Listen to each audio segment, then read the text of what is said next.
and welcome once again to The Blueprints. This is Canada's Conservative Podcast. I'm your host, Jamie Schmale, Member of Parliament for Haliburton, Kawartha Lakes, Brock, with new content for you every single Tuesday, even throughout the summer at 1:30 p.m. Eastern Time. We ask that you like, comment, subscribe, and share this program. On today's show, we are talking about the Liberals' billion-dollar green slush fund, and of course, it isn't all going to green technology companies. To talk about this and much, much more, we have Brad Vis, the Member of Parliament for Mission, Matsqui, Fraser Canyon in the beautiful province of British Columbia. Thanks for coming on. Jamie, you're a rock star. I just live up to your standard. I say, what would Brad do and how would Brad do it? And I try to achieve that standard. Wow, that's impressive. It's a true story. I love to hear that. All right, so we have a fund that administers about $1 billion annually. Yeah, I believe so. Yes, this has been going. This fund, the structure around it has been in place from conservative years, some liberal years as well. Really invest in green technology companies. Yep. But something happened when the Trudeau government took power. Maybe we can talk a bit about that. What happened that took this so far off base? We got to the point where the Auditor General comes in and says, yeah, there's a lot of problems with the money going out the door. Do you remember Jim Basile? We do, yes. Blackberry, right? Blackberry, right. So Jim Basile was the former chair of Sustainable Development Technology Canada, otherwise known as SDTC, otherwise known as the Green Slush Fund. The Liberals get elected and he starts criticizing them. And they didn't like that. So the former Minister of Industry, Navdeep Bains, decides to kick him off as chair of the SDTC board and to put on someone who's not going to criticize the Liberal government. So he does that in 2017. And there were two people that were qualified. One person opted out because they felt they had a conflict of interest. Mm-hmm. The second person also had a conflict of interest, but took the job anyway, and that person's name is Annette Verschaeren. Under her watch, in the words of the CFO from the industry department, is quoted as saying that this is one of the biggest scandals since the Liberal sponsorship scandal in the 1990s. So to kind of break it all down, what happened under Annette Verschaeren's watch that we found in the Auditor General's report that came out recently is that there were $76 million of projects connected to Liberal friends that were given money. $59 million on projects that were not allowed to have been awarded any money. $12 million on projects that were both in conflict of interest and ineligible for funding. And in one instance, Annette Verschaeren even gave herself over $200,000 to one of her companies as the board chair. This is Liberal insider dealing. Many of the people who receive money are also connected to the Liberal Party. And thanks to some whistleblowers at SDTC Canada, we were able to expose this. And the Auditor General was able to do a report. And just a few weeks ago in Parliament, we were successful in passing a very important motion that will require SDTC, the Auditor General, to give Parliament all of its documentation so we can take this matter to the RCMP. Yeah, that would be nice because I think Canadians in general are struggling, right? It doesn't matter where you go in this country, people are struggling to afford rent, mortgages, food, it doesn't matter. Meanwhile, the Liberals have really corrupted this organization that was investing in startups and green technology firms, but really did what Liberals do best, which is help out their friends and buddies, spread taxpayer dollars around. Yeah, it's actually very clear. And it's not just us saying it. Again, it's right in the Auditor General's report. Like, let me just read something from this report. It says on page 6, we found that Sustainable Development Technology Canada did not always manage public funds in accordance with the terms and conditions of the contribution agreements for the Sustainable Development Technology Fund. The foundation had not set clear guidance to determine whether projects met all eligibility criteria, and we found that the foundation awarded funding to projects that were ineligible. In other words, corruption, rewarding friends, not following the rule of law, a bad and horrible use of taxpayer dollars for a fund that traditionally, under both previous Conservative and Liberal governments, did a lot of good in our country. The Liberals screwed that up. Yeah, they did It's it in criminal. a way that insulates themselves, really, right? They have the appointment process, so the minister appoints Liberal-friendly members. Yeah. These Liberal-friendly members make Liberal-friendly decisions on Yeah. where the cash goes. Yeah. And if there is any pushback, or like we find out now through the whistleblowers with this green slush fund, there's that layer of protection where you go, wow, Yeah. it's the board. What do Yeah. you want me to do? There's one person, Andre Lise Methot. While she was on the board, her companies received $42.5 million.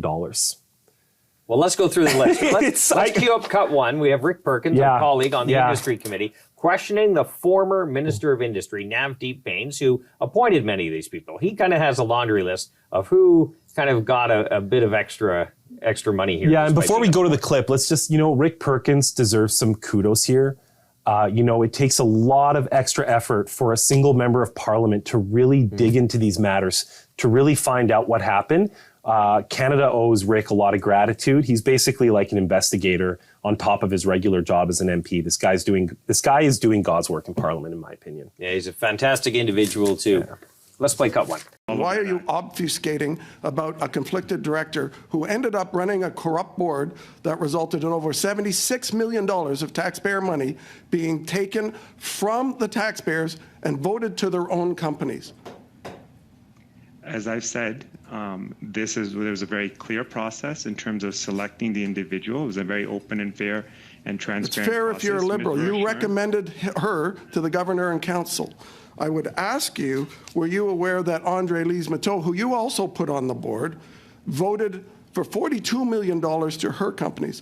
Were you aware that former Liberal staffer and Trudeau organizer Steve Kukucher, you put on the board in this fair and open process, who voted his companies more than $25 million of taxpayer money? Are you aware that you appointed Guy Ouimet from Quebec, who voted for $4 million in this fair and open process for his own companies? This is your legacy as Minister of Industry, that you set up a $1 billion slush fund for the Liberal Party that people could feather bed their own investments and break the law by furthering the value of their investments in companies using taxpayer dollars. Is that what you intended to do? As I indicated in my opening remarks, I left cabinet on January the 12th of 2021, so I'm not sure which appointments were before or after that. I would also indicate again the Boy, it's great to have amnesia, isn't it? The Liberals have really done a job here, okay? They've set up this slush fund with $1 billion that they administer, and they appointed a board to give to their people, right? But even the companies that are coming to the board, right? These directors are voting their company's money. They're not I would question and probably challenge, would the market feel the same way, right? Would the market actually invest in these companies had this fund not been available? Well, the Auditor General actually answers that question for us and says that many of the projects were approved did not meet the criteria. They have independent experts that provide advice to the board on the companies and technologies that should be funded. Mm-hmm. And they found very clearly in many of the instances with the people listed that those projects shouldn't have received money in the first place. The Auditor General also found that the foundation, the Green Slush Fund, poorly managed all conflict of interests. Like, this is clear as day. This is a huge scandal. And we know it's a big scandal. And we know it's a criminal act because as soon as the whistleblower came out, the current Minister of Industry, Champagne, shut the fund down. But what made it even worse, so he shut it down and now it's been dissolved subsequently. But even in the last budget, the Liberals still were trying to put over $1 billion new into the Green Slush Fund, even though the minister had suspended the board at the same time. So not only is it poor management, mm-hmm. I think the Liberals were wittingly trying to reward their friends and supporters. And that's what's so damaging about this. And which is so sad, frankly, because we want the government funds to do good for Canada in cases where we have those funds. Now people have less trust and they see more corruption. And that's not good for anyone. No, because we actually get slower innovation. Innovation does not move as rapidly as you would in a free market system, right, where companies and startups are challenging each other. But at the same time, if the governments that allows maybe new companies to get a better rate at a loan or maybe a grant if there are available, if those are given out inappropriately, you really are slowing down the progress that the fund is meant to achieve. Yeah, and you're also hurting the risk takers that could really benefit from it too. So it's hurting young Canadians that are in the technology sector that want to start up because the Liberals couldn't do their job effectively. So there's consequences, and those consequences are big. Are there consequences for Liberals? They seem to be getting away with so much lately. It's incredible how much misappropriation of funds there has been. Well, I can't even keep track of every scandal right now. There's just so much going on, but this is a big one. And I'm really happy that our leader, Pierre Poilievre, put the motion forward to use the power of Parliament to get these documents so that we can get to the bottom of this and the RCMP can finally get to their job and start charging people for breaking the conflict of interest acts that apply to situations like this. But, okay, you know, if this ever happened under Conservatives, the Liberals would be like throwing themselves on the floor, jumping up and down, you know, causing the world to come to stand still. But this is one of many for the Liberals. This isn't just one-off. And they don't really seem to care. You look at Justin Trudeau in Parliament, question period, he barely has any discomfort whatsoever when explaining away this. Yeah, I think Trudeau definitely has some Teflon around him. But I think at the end of the day, Canadians are struggling so much, your constituents and mine. I was out door knocking in Nepean last night. The number one thing I heard at the doorstep was, I can't afford to live in Canada anymore. My paycheck's not going far enough. I can't afford my mortgage. When I go grocery shopping every week, I have no money left. And I just want to give my kids good meals. I can't cover my basic necessities. The country has taken such a nosedive under this Liberal government that people don't have any extra bandwidth to cover issues like this. But that's where we come in, where we got to fight. But all this is contributing to the inflation, right? Like all this extra spending is hurting the Bank of Canada's job to get interest out of control. Yeah. A lot of this debt is being put on the credit card. All of this contributes, right? Like it's all one after the other. Well, we've witnessed in my 4.5 years as a member of Parliament, and I think your 9 years as a member of Parliament, a 40% growth in the size of the public service and more money spent than all other governments in the history of Canada combined under Justin Trudeau. So Canadians should know now, if they know one thing, more money doesn't fix problems. Good governance does. That's what Trudeau has done wrong. Every time they see a problem, it's like right now it's the food bank. Oh, well, you're hungry? Well, we're going to feed 400,000 kids. I'm sorry to be pessimistic about that, but a little fund, like a little token fund that he wants to set up, one, won't be administered well, two, won't reach the broader population, and three, can't address the problem that he created in the first place. Yes.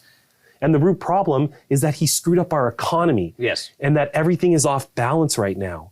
And that if the government had only just stayed out of the way and stopped trying to solve every problem we have with a new government fund, a new program, and just let Canadians be, we would have been better off. Yep. And that's why you see in United States and other countries similar to Canada, like Australia and New Zealand, like a standard of living higher than Canada's.